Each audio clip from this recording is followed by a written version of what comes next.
used. In addition to the text-based searching and searching by ontology, you can also simply get big lists of whatever you're looking for.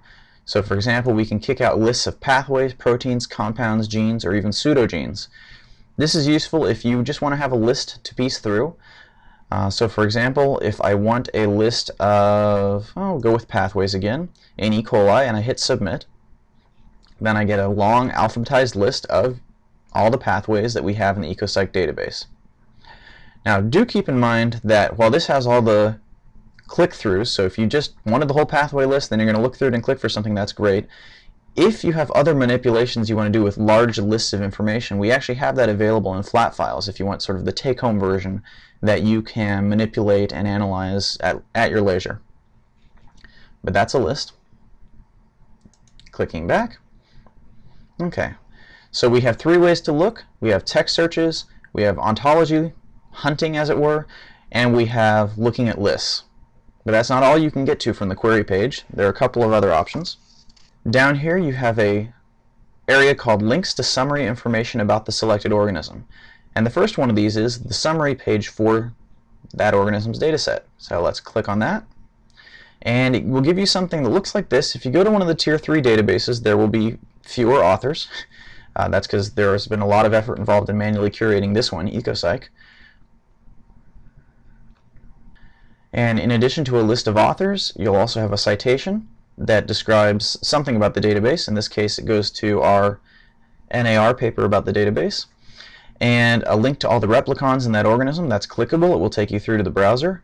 And other listings, how many pathways does the organism have, how many transport reactions does it have, how many enzymes does it have, etc., with many of these being clickable and leading out to lists of the appropriate type, as well as all the good information about how big is the genome, how many genes does it have, etc. So clicking back. After that, there's a link for the cellular overview diagram, which is discussed in more detail in a different webinar series on looking at the cellular diagram and using omics viewers. So I won't even touch the omics viewer here, but I will quickly click on the diagram. And note that even though it says 2 to 4 minutes for the page to be generated, we're just giving ourselves a lot of breathing room. You can see that happened in however many seconds. This takes you to a big Boehringer-Mannheim-esque metabolic chart for your organism. It shows all the metabolic pathways in the organism. It's exactly what you'd expect. The little nodes are pathway intermediates. The lines, or edges as they're sometimes called, are reactions. You can probably recognize certain familiar things like this here. If you mouse over stuff, it'll actually tell you what you're looking at. And I'll go into more detail about this, as I said, in a different webinar series. One quick note is that if you have our desktop version of the software, you can actually print out a huge wall poster of your organism of choice with this kind of metabolic map, which is very nice. After that, we have a history of updates to the data set, which you usually won't need to look at unless something has changed that you think matters a whole lot. Pathologic pathway analysis. Now that's not available for BioCyc or MetaCyc, but for one of the predicted pathway genome databases it is, and it'll tell you more about how the database was predicted. It's more detail than I'm going to go into now. We also have the blast search option here, which will let you blast a sequence against just the genome of the organism you're interested in. Below this, there's comparative analysis, also discussed in a different webinar series, but it lets you compare across multiple organisms in our pathway genome database collection. Finally, I want to emphasize these things at the bottom of the page. We have the Help button. The Help button, if I click on this, takes me over to this page that explains how a lot of the very general things in the BioCyc collection work. It's actually similar in intent to the little question marks. And I'll go back up here. Then here on the query page, there's a link to the advanced query form. The advanced query form is for users who have a little bit more experience with the BioCyc collection, and it assumes a little bit of knowledge about how we actually build the databases to the extent that you understand how things connect to other things. It's a kind of familiarity you can pick up with a little use, but I'm not going to go into it right now. Then there will always be a button to take you back to the BioCyc homepage, and most important, there's this feedback button, and when I click on this, I get this user feedback form. And we thrive on user feedback. A lot of our new features are built off of user requests. This form is for comments, if you find an error, if you have a suggestion, if you've published a paper on an E. coli gene or protein or reaction or on a BioCyc pathway and you want us to know about it. All of these things should come to us. You can email us directly at biocyc-support@ai.sri.com as shown here, or you can put in your name, your email, so we can get back to you.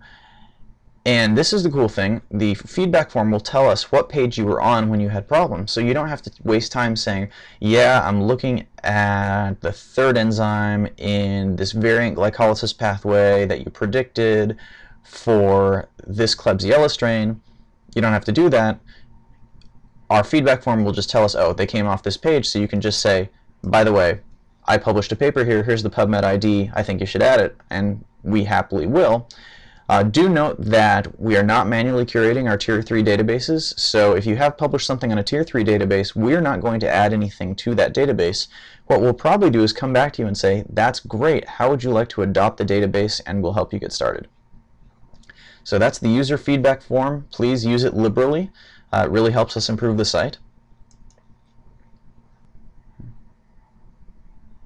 And as I was saying, you should see that feedback button at the bottom of every single page in any one of the databases on the BioCyc site.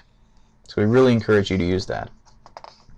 So that's your basic introduction to BioCyc, the BioCyc homepage, and how to get to all of the BioCyc databases. The rest of this Intro to BioCyc webinar series will cover a number of additional topics, such as, in order, what does a compound page look like? What does it have? What do transport reactions and transporters look like? Then following that, how do pathways work? What all do we include in pathways? What do pathway pages look like? After that, we'll have genes, transcription units, or operons, and using the genome browser. And then finally, we'll cap it off with proteins and reactions. So I encourage you to take a look at the rest of the webinar series, or you can get the entire introduction to BioCyc webinar as a big, about 1 hour long chunk, also available on our website. You just need to go, and now we're going to go back here and click on BioCyc Home. For any of this, you just want to go to the BioCyc home page over here and click on the Web Seminars button, and that will take you to the page from which we distribute all our various webinars. Okay, well, thanks for watching this, and I hope you'll enjoy the rest of the Introduction to BioCyc series.